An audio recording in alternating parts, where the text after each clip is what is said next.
Welcome to Happy Rhymes and Stories. We're so happy to have you here. Let's begin! The Al-Hadi Mansion stood high on a cliff, overlooking a wide and quiet valley below.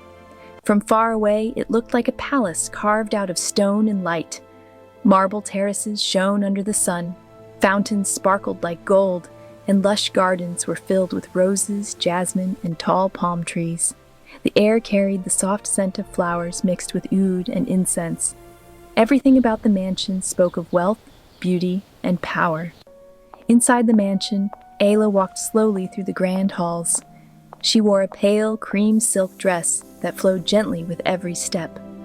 On her finger was an emerald ring, passed down through generations of the family.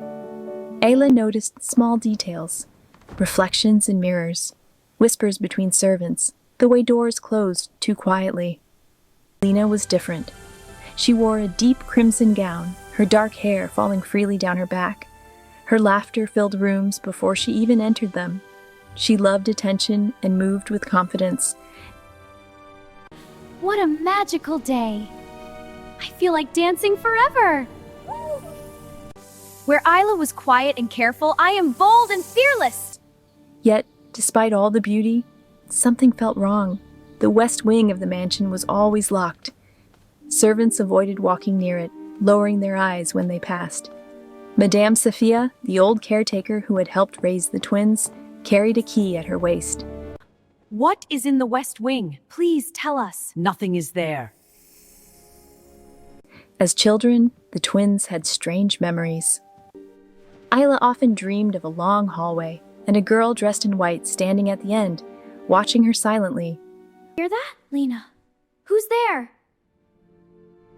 They never spoke much about these moments, but the feelings stayed with them.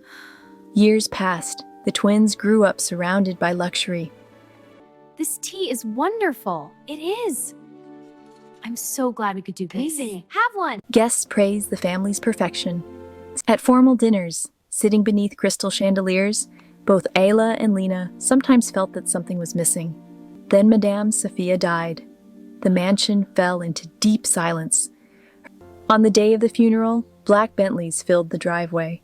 Men in dark suits and women in elegant black gowns whispered to one another. Some mourned sincerely, while others looked uneasy, as if afraid of what her death might uncover. That night, unable to sleep, Ayla wandered into the small prayer room. Her eyes landed on a velvet-lined stand near the wall. Without knowing why, she reached beneath it and felt something cold.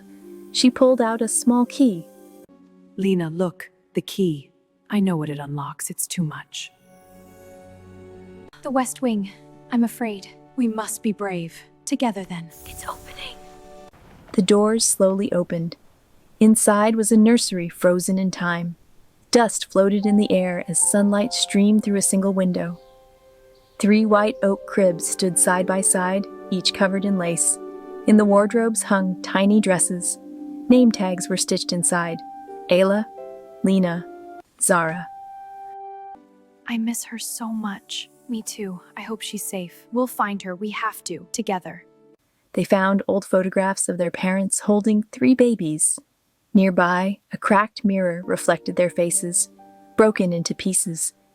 Mother, where is our sister? Tell us the truth. There were 3. Zara was weak. We had to protect our name. My dears, we have to give up Zara. It's the only way to protect our family's reputation. But Mother, it's not fair! I had to. She was so weak. Madame Safiya insisted. Memories flooded back. Soft lullabies, warm hands, tiny fingers curling around theirs. Later, Lina discovered a yellowed letter hidden behind the mirror. It read, I know who I am. I know where I came from. One day I will return not to beg, but to remind you of what you hid.